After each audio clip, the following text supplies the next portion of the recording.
Muy bien.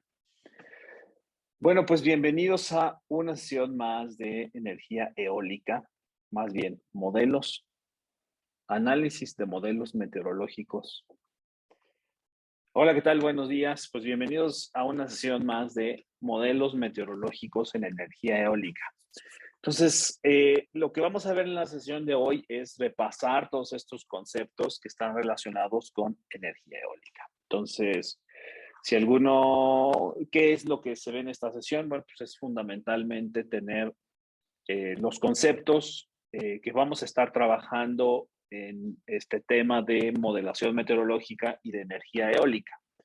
Lo pongo todo en una clase, pues entonces es en realidad dar un gran concepto, poner todas las ideas de las partes de aerogeneradores y demás.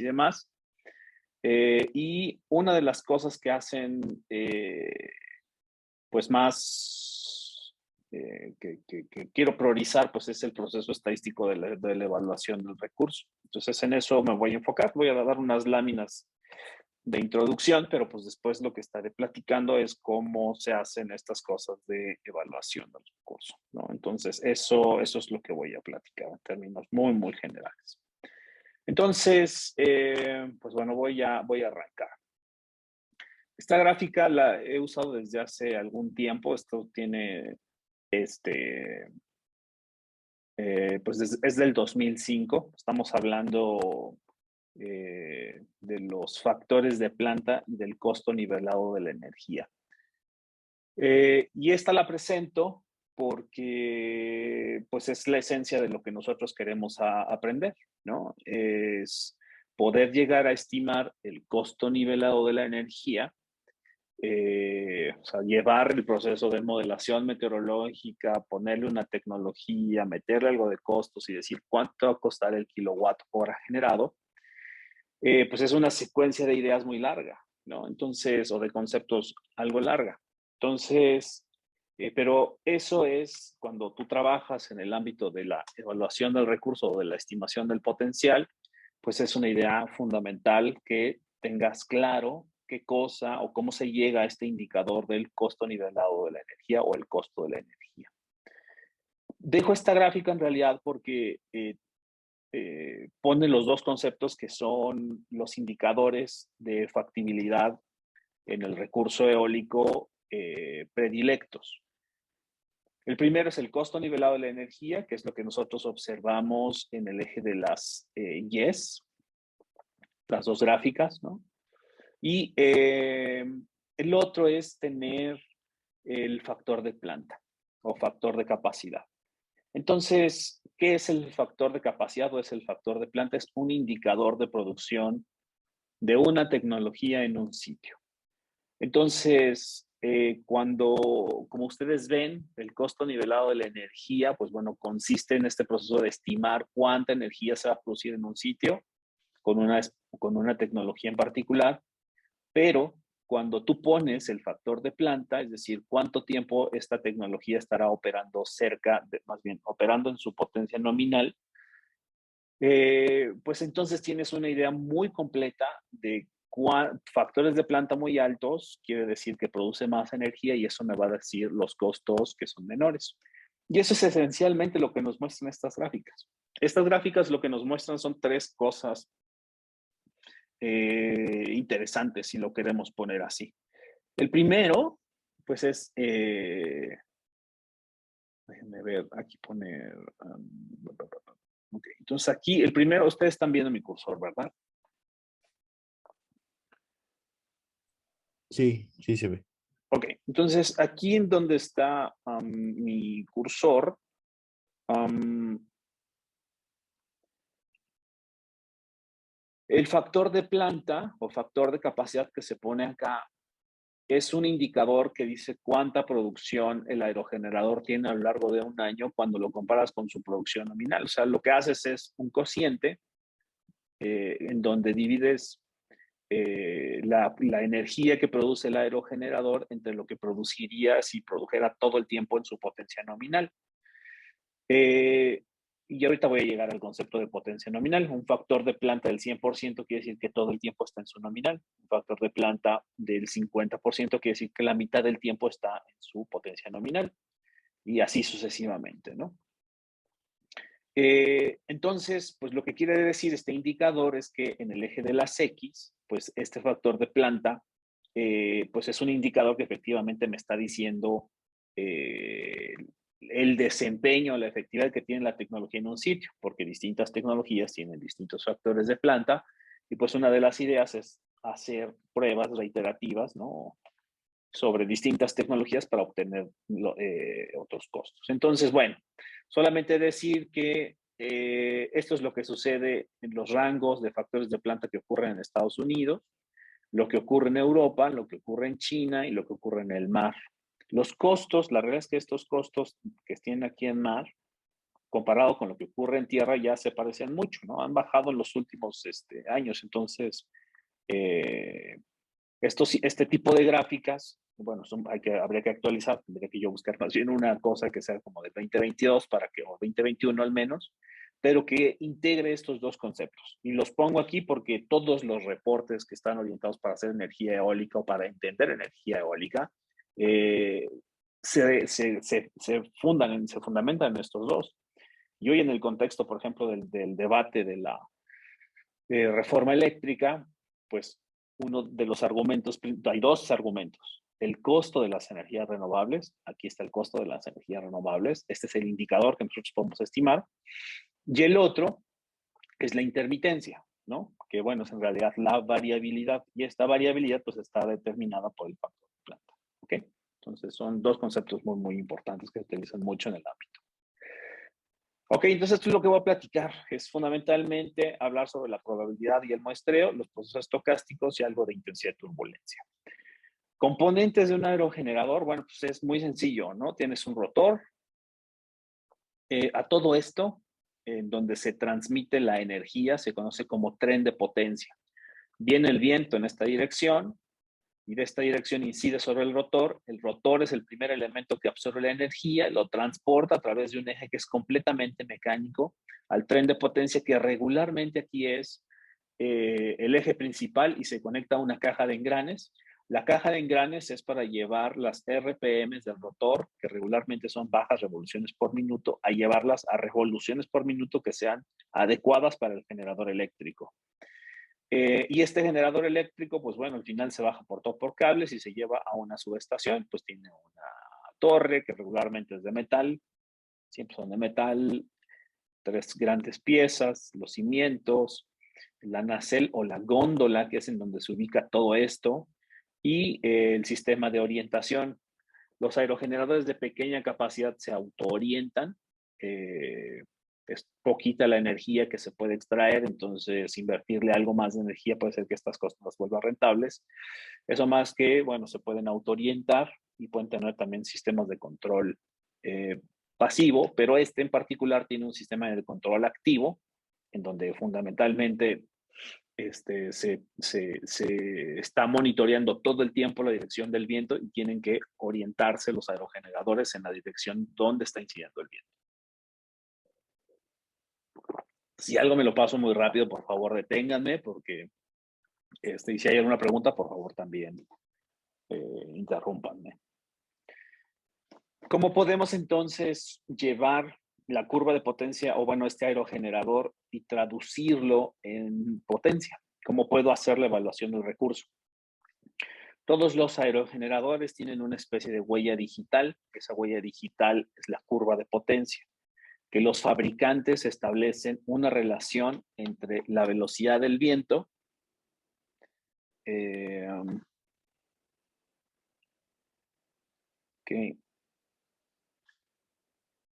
ok, en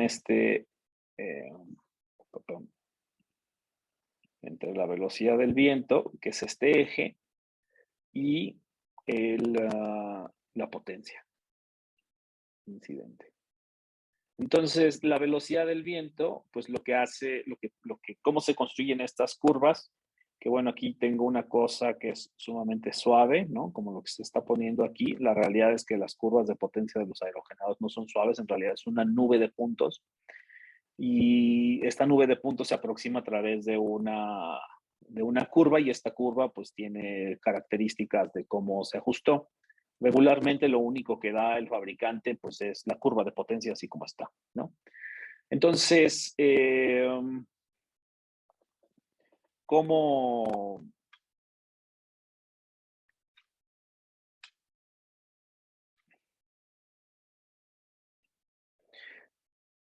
la relación entonces que tiene la velocidad del viento con la potencia? Pues es sencilla, es poner el aerogenerador que opere a distintas velocidades de viento, y entonces sobre esas velocidades de viento, pues se está registrando cuánta potencia generó.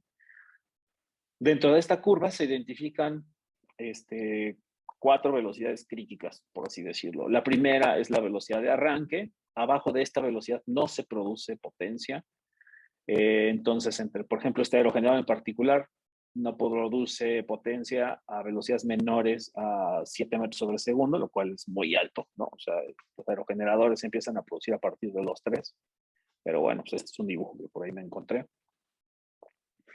Tienes una zona en donde hay una transición. Esta transición no es, puede producir potencia el aerogenerador, pero no es para el cual está diseñado, ¿no?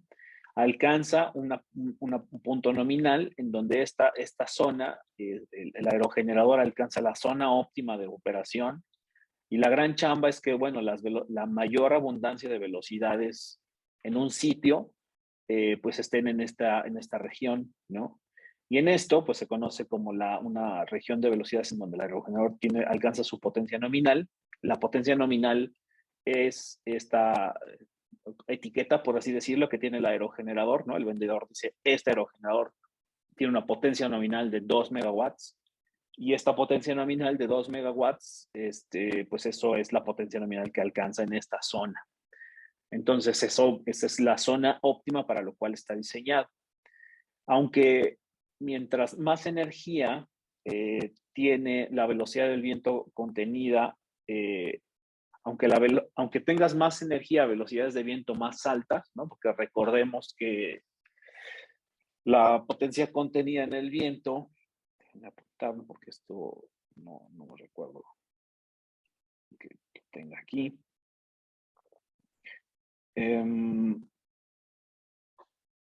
Aquí. Entonces recordemos que la potencia contenida en el viento va a ser igual a 1/2 de ρ/v cúbica.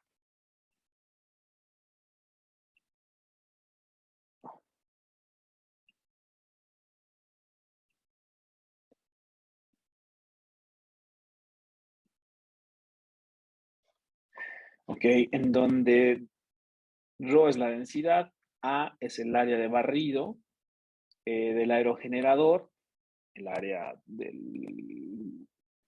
que sería, pues considerar si es un área de barrido circular, pues simplemente calcular el área a partir del radio de la pala. Y la velocidad, ustedes se fijan, pues la velocidad está al cubo. Entonces, la potencia contenida en el aire depende de estas 3 variables. La densidad de aire, o la cantidad de materia contenida la cantidad de materia que interactúa, por eso la densidad es importante. El área, mientras más grande el aerogenerador, pues más potencia produce. Y la velocidad, mientras las velocidades sean más altas, pues más energía hay contenida, o más potencia hay contenida. Sin embargo, los aerogeneradores, pues uno diría, bueno, pues pongamos el aerogenerador a velocidades lo más alta posible. Técnicamente eso es una limitante, porque los aerogeneradores están construidos para producir a ciertas potencias nominales. Más arriba de esa potencia nominal, el aerogenerador se protege para que la tecnología viva los 30 años que está programado, o los 25 años que tiene programado. Si esto no ocurriera, pues entonces el aerogenerador no duraría lo que tendría que durar, y entonces el costo de la energía sería muy elevado. Entonces, pues hay pues una especie de dilema, ¿no? En donde, bueno, sí hay un momento en donde no pueden ser velocidades de viento muy bajas, porque a velocidades de viento muy bajas la potencia es chiquitita, a velocidades de viento muy altas, que sería esta zona, pues resulta que se entra a una velocidad de corte del aerogenerador y ya no produce más. Entonces, aunque tengamos velocidades más grandes que están relacionadas aquí con un cubo, ya no se va a producir más energía. Son tres velocidades que tiene restricciones la tecnología: la velocidad de arranque, las velocidades nominales y la velocidad de corte. Y decir que, bueno, la potencia contenida en el aire pues es igual a un medio de la densidad por el área por la velocidad al cubo. Esto es muy fácil derivarlo, ¿no? Lo podrían ustedes derivar sencillamente si ustedes hacen una expresión para el flujo másico y si utilizan la expresión de energía cinética, ¿no? Ahí es donde sale la cantidad de materia que circula en un área transversal de un aerogenerador, ¿no? Entonces hacen una cuenta y por ahí sale la cantidad de materia por área. Entonces por ahí entra una velocidad extra al cubo, ¿no? Muy bien. Entonces, que puede ser un buen ejercicio. Cómo calcular esto. Entonces, ok, muy bien. Entonces, tres velocidades. ¿Cómo se estima entonces el potencial eólico? El potencial eólico depende fundamentalmente del tipo de datos que se utilicen. Son un factor determinante, es decir, lo único que utilizamos para evaluar el recurso eólico es la componente horizontal del viento, que puede expresarse a partir de sus dos componentes, que es U y V, o a través de la magnitud, que eso es comúnmente como se expresa a través de las veletas o de los anemómetros, la magnitud y la dirección. Y entonces tenemos el vector. ¿Cómo se determinan estas?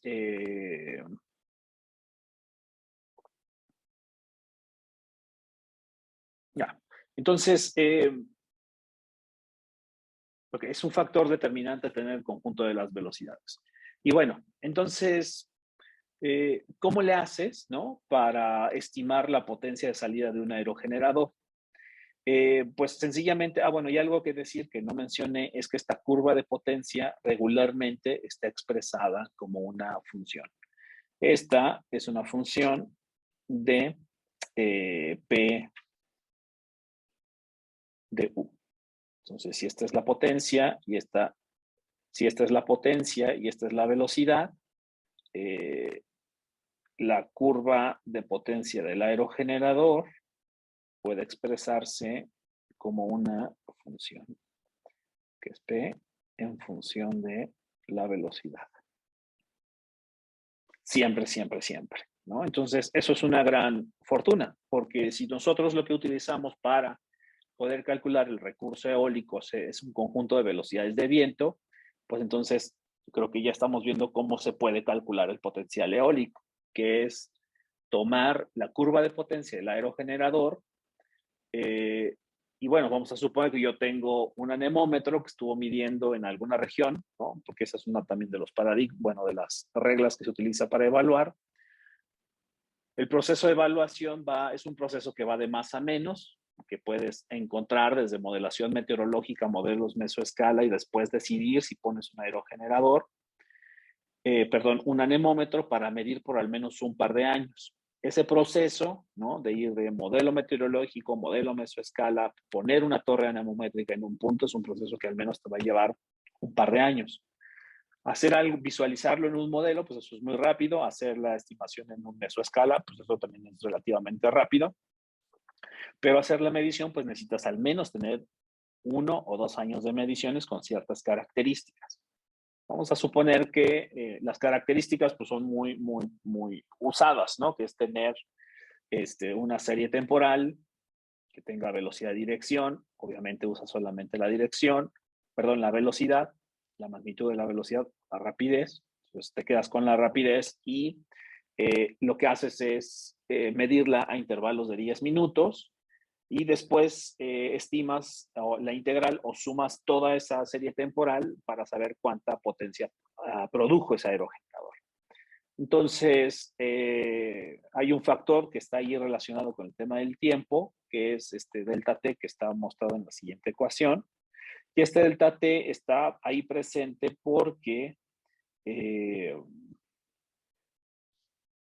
dependiendo de la resolución de la serie temporal, es, es el delta T por el que se multiplica. Vamos a poner un ejemplo, ¿no? Nosotros podemos observar, ¿no? El ejemplo que yo siempre utilizo aquí es el del recibo de luz, ¿no? ¿Cómo nos cobra CFE el recibo de luz? ¿Cuánta energía estamos consumiendo? Pues lo que hace es, si yo pongo un foco que tiene una potencia nominal de 1 watt, que son estos focos LED chiquititos, y cuánto estará consumiendo o cuánto estará consumiendo este LED prendido por 1 hora, si su potencia nominal es de 1 watt.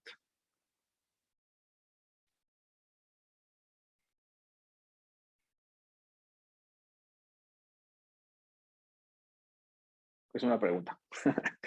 Si yo tengo un foco que tiene una potencia de 1 watt, ¿no? Es un foquito. En 1 hora, ¿cuánta potencia estará consumiendo? Pues es 1 watt hora. Y si tuviera 24 horas, pues estaría consumiendo 24 watts hora, ¿no? ¿Sabes? O sea, llevamos este término de los watts, ¿no? Que esa es la potencia, al tema de cuánto se estaría asociarlo temporalmente, ¿no? ¿Cuánto estaría consumiendo? Bueno, pues el tema de la evaluación del recurso es igual. Si yo uso, vamos a suponer que tengo un aerogenado que tiene una potencia nominal de 1 kilowatt y está funcionando por 1 hora, ¿no? O sea, yo le meto aquí, esta es la curva de potencia del aerogenerador. Y vamos a suponer que aquí yo le meto una serie temporal. La serie temporal que yo voy a alimentar, vamos a suponer que es una velocidad de viento en donde todo el tiempo va a estar en su potencia nominal. Pues voy a hacer un dibujito. Me resisto a dibujar porque me tardo, ¿no? Pero bueno, tengo una curva de potencia y vamos a suponer que aquí esta es la zona, esto es P de W y esto es U, ¿ok? Y entonces voy a meterle un conjunto de velocidades. El conjunto de velocidades, todas van a estar en esta región, que esta es la potencia nominal. Y la potencia nominal es de, ¿cuánto había dicho? 1 kilowatt. 1 kilowatt.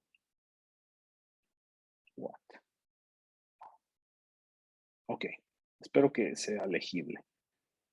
Ok, entonces, cuando yo alimento con esta serie temporal, pues resulta que lo que tendré es,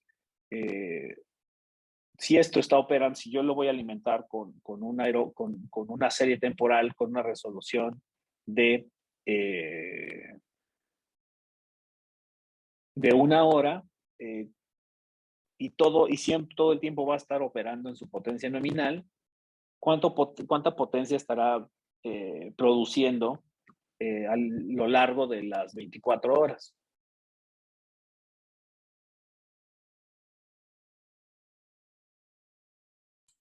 O sea, es 1 kilowatt hora por 24 horas. Sí, Que diga 1 kilowatt por 24 horas. exacto. O sea, Entonces, son la producción diaria sería 24 kilowatt hora, ¿no?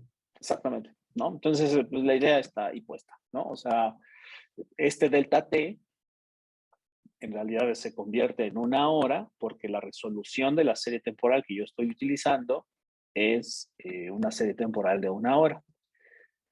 Vamos a suponer ahora que lo que estoy utilizando es una serie temporal que tiene una resolución de 10 minutos.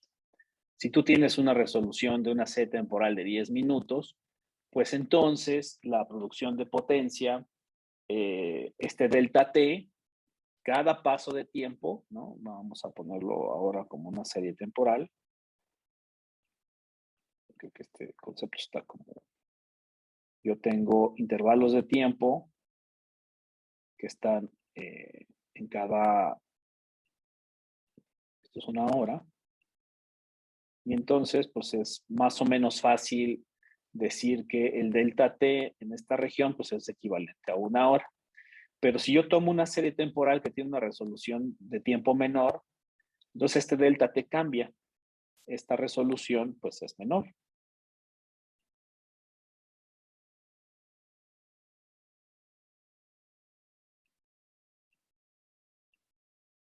Dios. Ahora lo que voy a tener son pequeños pasos de tiempo que cada uno de esos elementos, 1, 2, 3, 4, 5, 6. Entonces, cada uno de estos va a ser 1 kWh.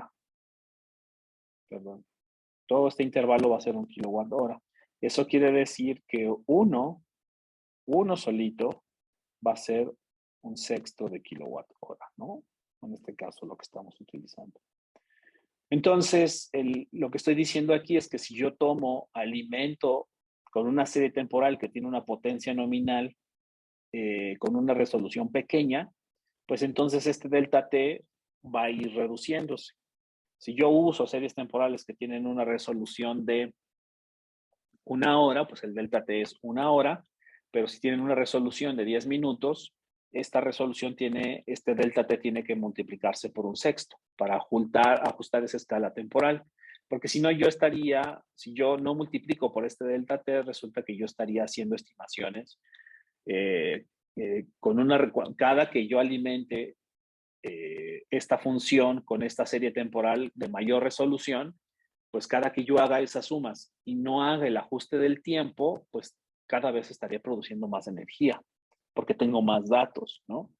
Entonces lo que hay que hacer es ajustar esa resolución temporal, o sea, si yo meto una serie temporal de 60 minutos o de 1 minuto, pues tengo que ajustarlo a que cada uno de esos pasos de tiempo representa 1/6 de la unidad de potencia de hora, ¿no? O sea, cada uno de esos elementos es 1/6 de hora.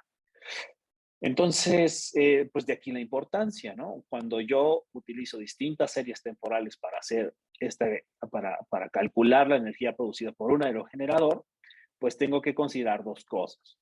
Uno, la resolución de la serie temporal y que esa resolución de la serie temporal me va a ajustar este delta T. En el caso de 1 hora, el delta T es 1. En el caso de los 10 minutos, el delta T es 1/6. Y en el caso de una resolución de una serie temporal por 1 minuto, el delta T es de 1/60, porque cada paso de tiempo representa una 60ª parte de la hora. ¿Esta idea es clara? ¿Se entiende lo que me explico? Sí, sí. Ok, muy bien. Entonces, la otra forma de hacer esta evaluación, pues está relacionada con utilizar dos expresiones. Que creo que esto, a ver si te acuerdas, Ray, ¿no? Una es la curva de potencia del aerogenerador y la otra, ¿qué es? La otra función de la P pequeñita, ¿te acuerdas? La verdad es que no me acuerdo. La segunda es la función de densidad de probabilidad, ¿no? O sea, hay dos formas de hacer este proceso de evaluación del recurso. La primera forma para hacer la evaluación del recurso es esta, que es alimentar la serie temporal directamente a la curva de potencia. La segunda forma de hacer la estimación es a partir de una técnica estadística. La técnica estadística es ajustar un modelo probabilístico y aplicar esta expresión, es decir, es multiplicar la curva de potencia del aerogenerador por la función de densidad de probabilidad y esto se tiene que multiplicar por el número de horas, ¿no? Esto es en promedio, ¿no? Si yo quisiera calcular el promedio, pero si yo quiero, pues, tener el número de horas totales, pues lo que tengo que hacer es multiplicarlo por las horas totales de la muestra. Es decir, lo que tengo aquí es,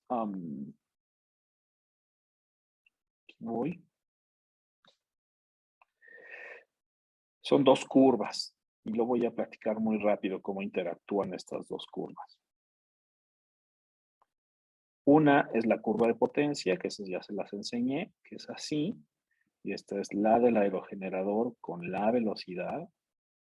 Y la segunda curva de potencia, la segunda es la función de densidad de probabilidad, o sea, es decir, a las velocidades de viento, ponerles un modelo probabilístico y el segundo eje va a estar delimitado por la probabilidad, ¿no? Le voy a poner una P sub R. Una es la potencia. De este lado, esta es la potencia. La curva azul es la probabilidad y las dos están regidas por la velocidad. La interpretación de la curva bueno, de esta curva rosa o roja, está dada por la cantidad de potencia que produce. Es decir, es una función que te da un valor y te dice cuánta potencia produce. Pero la función de densidad de probabilidad te dice para una velocidad cuál es la probabilidad de que esa velocidad suceda. Y entonces tenemos los máximos, ¿no? O las velocidades más esperadas cuando tenemos estos picos.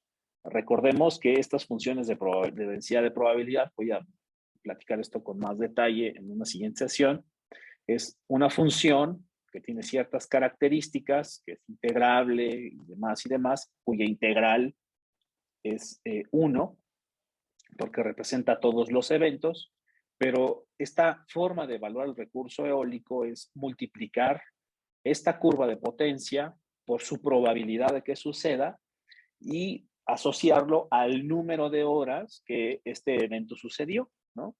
Entonces, regularmente para hacer este proceso de estimación, lo que tomamos es ajustar la función de densidad de probabilidad a un conjunto que está medido cada hora para que la escala temporal sea la adecuada para tener los kilowatts o megawatts hora y la curva de potencia. Entonces, este proceso es un proceso de cálculo muy, muy sencillito, lo vamos a ver con calma, pero estas son las dos técnicas. La primera técnica es usar los datos directamente. Lo que hay que tener cuidado cuando usamos los datos directamente es la resolución de la serie temporal. La resolución de la serie temporal nos va a decir si son watts hora o una fracción de watts hora. Entonces, si son watts hora es porque estamos tomando una serie temporal con una resolución de 1 hora. Si es una fracción de 1 hora es porque tenemos un tiempo de muestreo menor. Si tomamos series temporales con resolución de 10 minutos, lo que tenemos son un sexto de hora. Entonces, en esa medida se tiene que ajustar esa suma.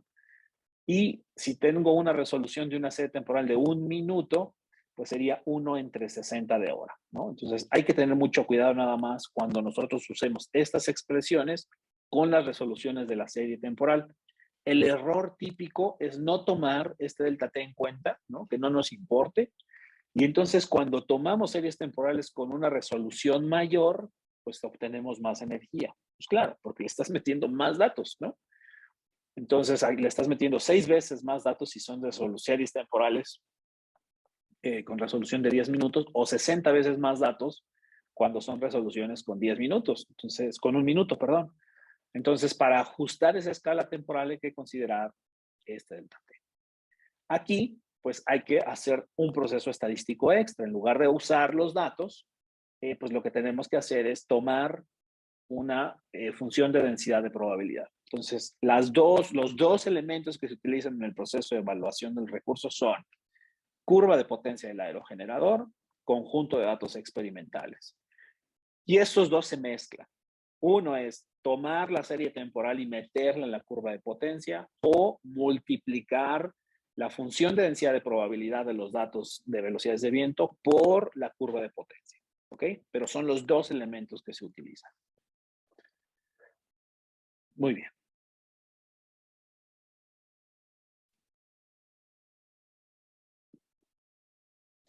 Bueno, ¿y de dónde sale que tenemos que medir a un intervalo de 10 minutos? ¿Y por qué intervalos de 1 hora? ¿O por qué? Esta es, digamos, la metodología, ¿no? O los pasos tradicionales que se deben de seguir para hacer un proceso de evaluación del recurso. ¿Quieres evaluar el recurso? Bueno, uno, tienes que poner un anemómetro a la altura del rotor. Si no se puede medir a la altura del rotor, lo más cercano y de ahí se extrapola a la altura del rotor. Vamos a ver cómo se hacen estas extrapolaciones. Se debe de medir al menos con 2 anemómetros calibrados, que sean certificados, y tienen que durar al menos un par de años, es lo que dice. ¿Por qué certificados? Bueno, por la incertidumbre, y dos, por redundancia, para detectar si uno está fallando o si está midiendo bien, puedes compararlos, ¿no? A la misma altura. Por al menos 2 años se tiene que medir. La incertidumbre es del 1 al 2%. Las mediciones es cada 1 o 2 Hz y se promedia intervalos de tiempo de 10 minutos. ¿Por qué los 10 minutos? Bueno, esto lo voy a dejar aquí. Apúntenlo. Porque cuando yo les diga, bueno, vamos a hacer un ajuste de velocidades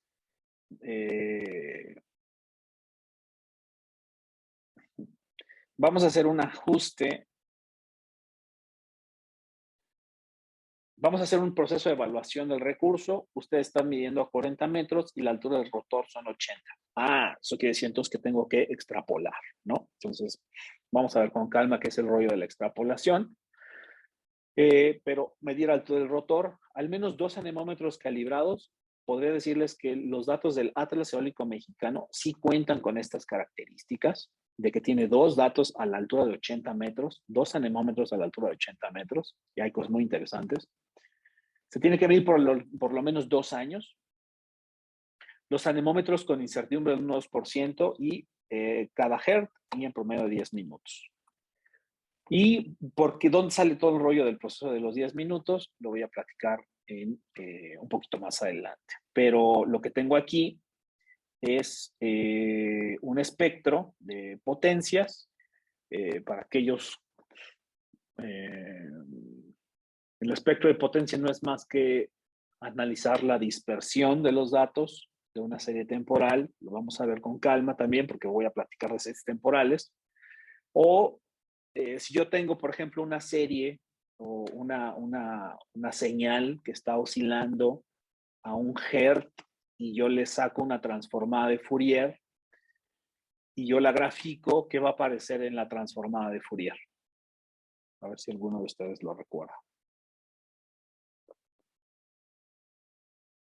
¿Puedes repetir la Sí, pregunta? tengo una serie temporal que tiene una frecuencia a 1 Hz. O sea, está oscilando y tiene una frecuencia a 1 Hz, ¿no? O sea, cada segundo.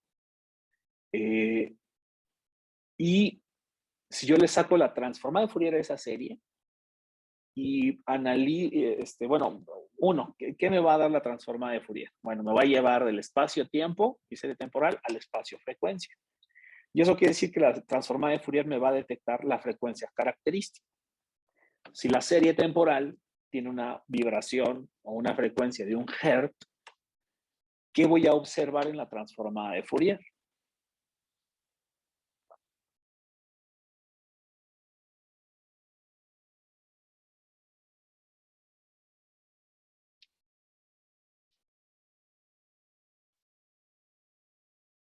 ¿No?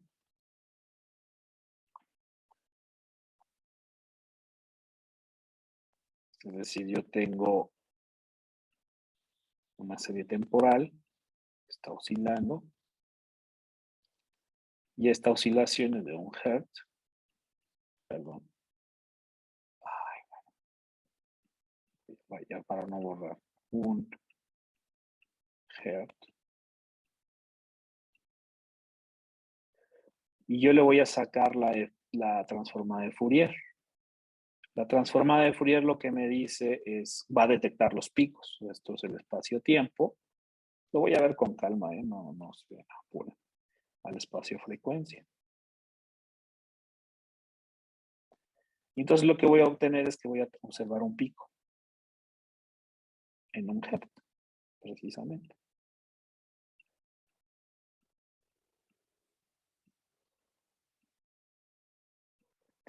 Entonces, una serie que está oscilando, como esta, yo le hago una transformada de Fourier, en realidad es, bueno, transformada de Fourier y voy a obtener un pico característico.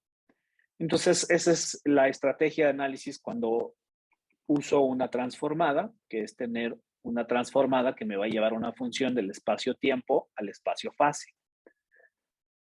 Entonces, una forma de ver esta transformada de Fourier, otra forma de verlo es analizar la dispersión, porque esto también me va a dar información de las dispersiones. Si estas ondas son muy grandes, en estos picos también pueden ser muy, muy grandes, porque hay mucha información contenida.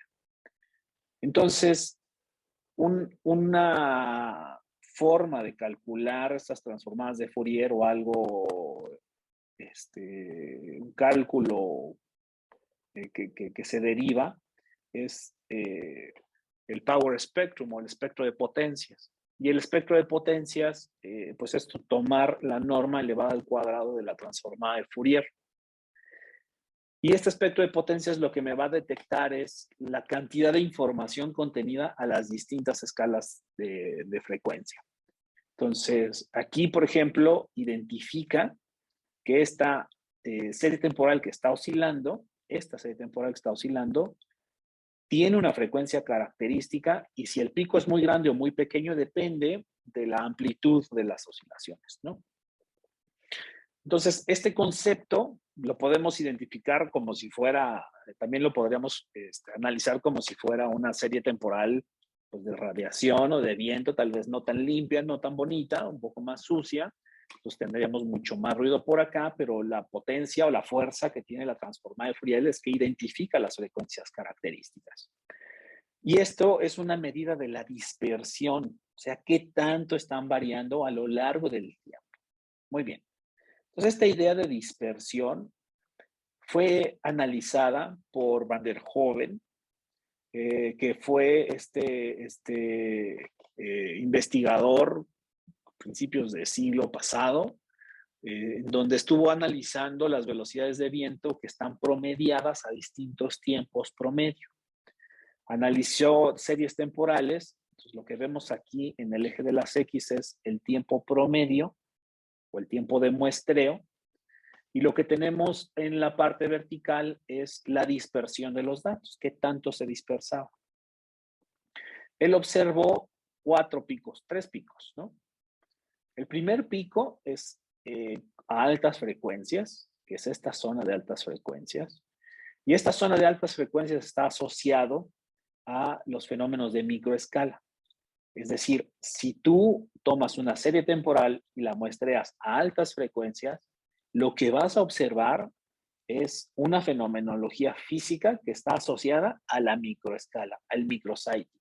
Es decir, todo lo que ocurre con velocidades de viento el viento y su interacción con el entorno, con los árboles, esos efectos turbulentos, los vas a poder visualizar si monitoreas a alta frecuencia.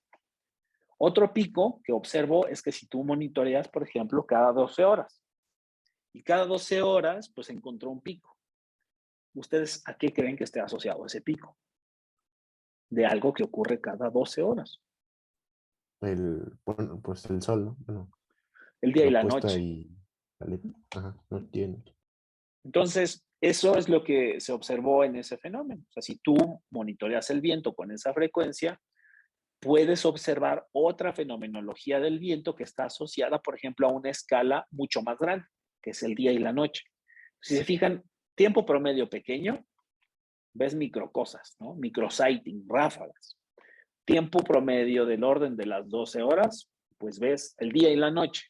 Encontró otro patrón de circulación que ocurre cada 4 días, que es son estas 100 horas, ¿no?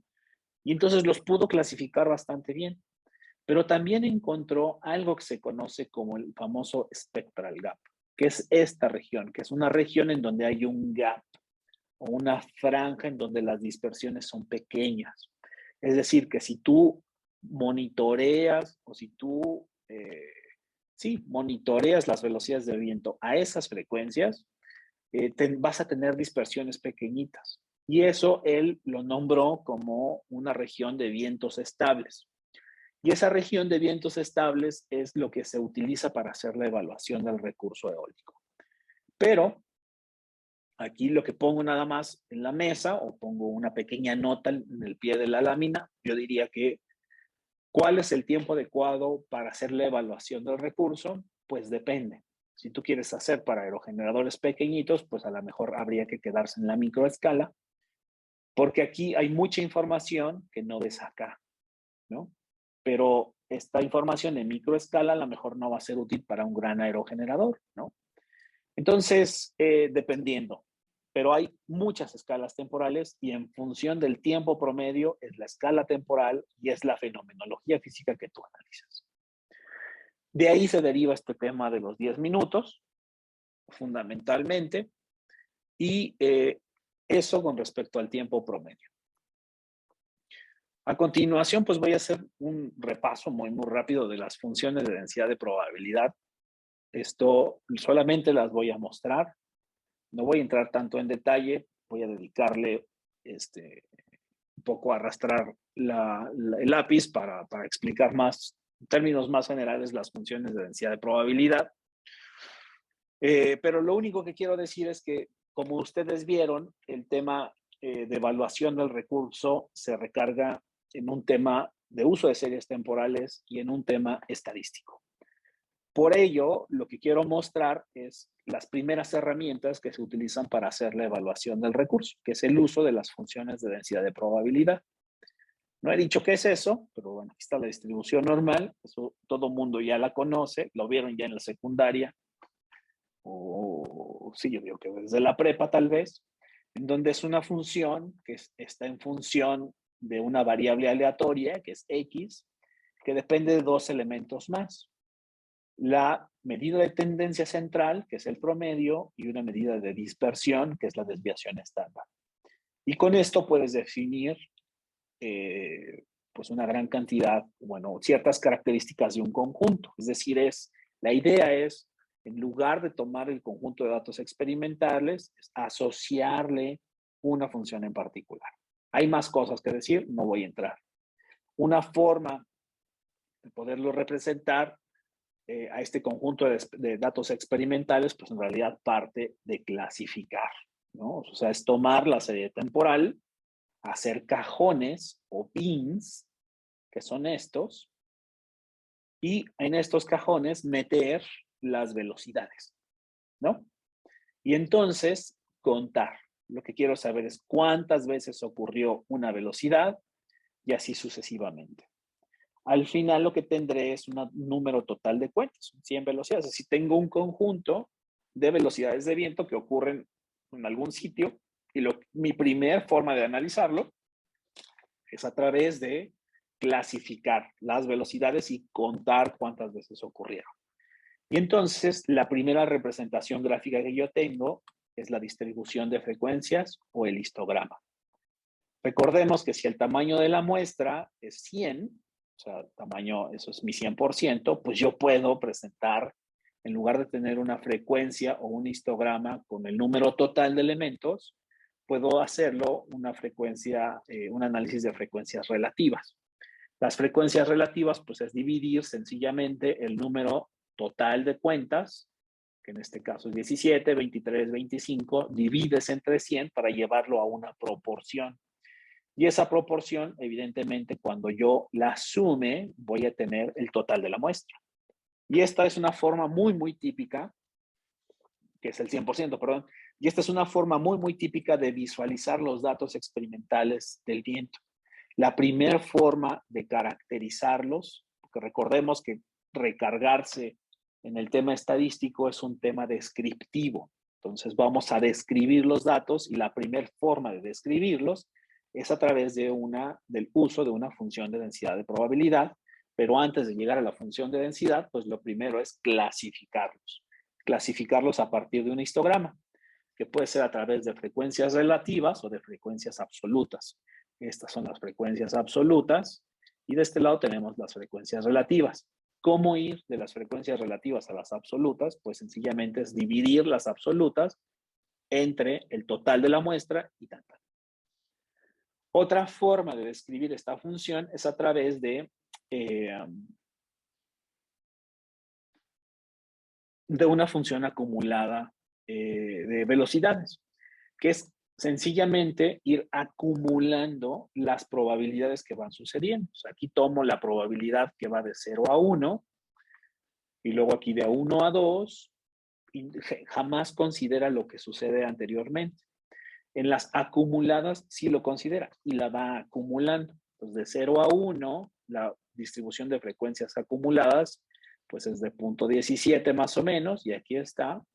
Pero en la 2, del 1 a 2, considera la de 1 a 17 más lo que ocurre en 1 a 2. Y 1 a 2 es casi 0.22. Entonces aquí se le suma estos 0.22 y esto es lo que ocurrió anteriormente. O sea, las probabilidades se van acumulando.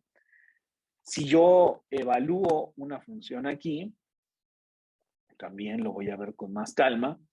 Lo que voy a tener aquí es una función que si yo la evalúo aquí, pues tengo la probabilidad de que suceda esa velocidad de este lado. Pero si yo tomo una velocidad de este lado, lo que voy a tener es la probabilidad de que ocurra eso y los anteriores. ¿Ok? Eso lo voy a explicar con un poco más de detalle, porque son velocidades acumuladas. O sea, si yo evalúo del 1 al 2 una velocidad, pues voy a considerar no nada más la velocidad del 1 al 2. Esas probabilidades voy a considerar del 1 al 2 y las del 0 y 1 porque están aquí abajo, ¿no? Entonces, aquí evalúa solamente del 1 al 2. Esta es la probabilidad. Y cuando yo evalúo del 1 al 2 aquí, perdón, del 1 al 2 es esta. Cuando yo evalúo del 1 al 2 en las acumuladas relativas, pues lo que tengo son lo que ocurrió en el 1 al 2 y lo que ocurrió en 0 y 1. ¿Ok? Resulta que no nada más hay una sola forma, no nada más hay una distribución, hay muchas funciones de densidad de probabilidad. Las funciones de densidad de probabilidad, pues es una forma teórica para ajustar a este conjunto de velocidades. Hay muchas funciones de densidad de probabilidad, muchas, cuando digo muchas, son muchas, más de 30 o 40, hay muchísimas, ¿no? Tienen ciertas características. Entre las características que se destacan, bueno, es que cuando evalúas una función de densidad de probabilidad, que aquí está representada como una f de x, eso representa la probabilidad de que ocurra, ¿no? X es una variable aleatoria, tiene X cantidad de ocurrencias, tiene una muestra S, X pertenece a S, es un valor que ocurrió en esa muestra. Cuando tú evalúas esa X en la función de densidad de probabilidad, lo que obtienes es la probabilidad, ¿ok? Pero cuando tienes hay una ecuación, bueno, la función de densidad de probabilidad f de x minúscula tiene una prima hermana, o más bien una derivada, o una integral en este caso, porque la integral de f de x va a ser igual a la función acumulada de probabilidades. Es decir, hay una función que puede describir esta parte, pero si tú la integras, vas a obtener esta parte. Y es una relación. Pues la derivada de esta me da esta, o la integral de esta me da esta. Y eso es lo que dice acá. Si tú derivas la función acumulada de probabilidades, obtienes la función de densidad de probabilidad, o si integras la función de densidad de probabilidad, obtienes la acumulada de probabilidades. Las diferencias son las que yo mencionaba. Si tú evalúas la f de x, lo que obtienes es la probabilidad en un punto, y si tú evalúas la f de x, obtienes la probabilidad de ese punto y todas las anteriores. ¿Lo ven? Es la probabilidad de todas las anteriores. ¿Qué características tienen? Bueno, que la integral de esta, por ejemplo, la integral es 1, y esta, evaluada al final, llega a 1. Pues claro, porque va sumando todas las probabilidades.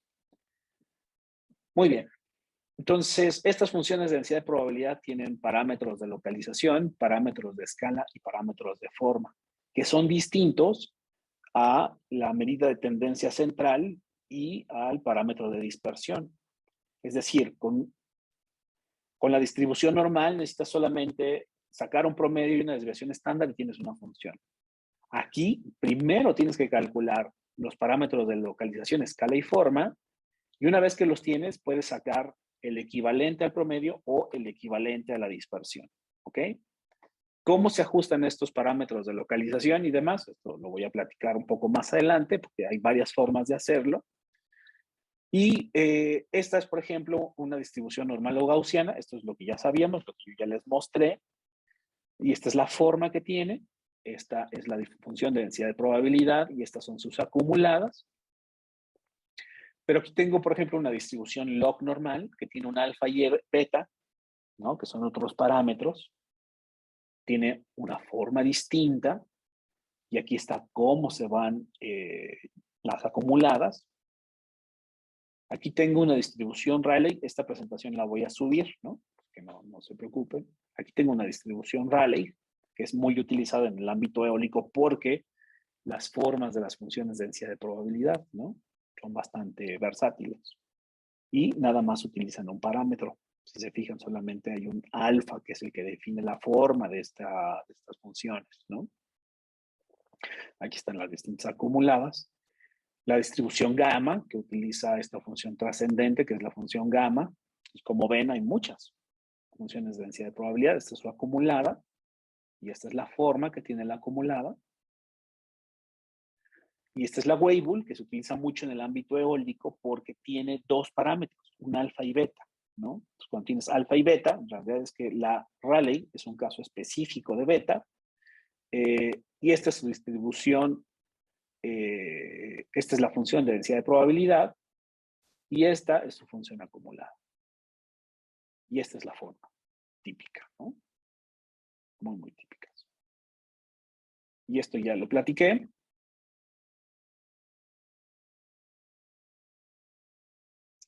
Y bueno, lo último que me queda repasar en esta sesión es comentar sobre uno de los parámetros que se utilizan muchísimo en el ámbito eólico, que es la intensidad de turbulencia, que yo lo mencionaba, ¿no? En este análisis de series temporales, lo que tengo es una abundancia de dispersiones. O sea, y me interesa saber qué tanto se dispersan a partir de un valor central. La otra forma de analizar esta dispersión a lo largo del tiempo es comparar a partir de un parámetro que se llama intensidad de turbulencia, donde la intensidad de turbulencia es sencillamente calcular la dispersión entre la velocidad promedio. Es decir, dejo que corra la serie temporal por un momento o por un intervalo de tiempo, vamos a suponer una hora, y en esa hora lo que analizo es, calculo el promedio, calculo la desviación estándar y lo que hago es dividirlo. O sea, es una forma para saber, o es un indicador para saber qué tanto se dispersa. Los valores típicos pues son porcentajes, ¿no? Porque este cociente puede tener parámetros de dispersión que van, regularmente son porcentajes, pueden ser del 10, 12, 15%. Para una velocidad promedio, la realidad es que puedes tener distintas dispersiones y eso depende de la variabilidad, ¿no? Porque si el sigma es muy grande, pues entonces vas a tener otro tipo de dispersiones, otro valor. Y el sigma es chiquito, ¿no? Se queda muy, muy constante y lo comparas con el promedio, pues entonces la intensidad de turbulencia tendrá otro valor, ¿no? Entonces esta intensidad de turbulencia cambia, no es una constante, es una forma de analizar al viento y es comparar cómo se dispersa el viento respecto a una medida de tendencia central. Muy bien, pues estos son los conceptos muy, muy generales voy a entrar evidentemente más a detalle, ¿no? En las siguientes sesiones, sobre su aplicación, cómo cruzar toda esta información con Python y demás. Entonces, voy a dejarlo aquí y pues muchas gracias por su tiempo y nos vemos a la que sigue.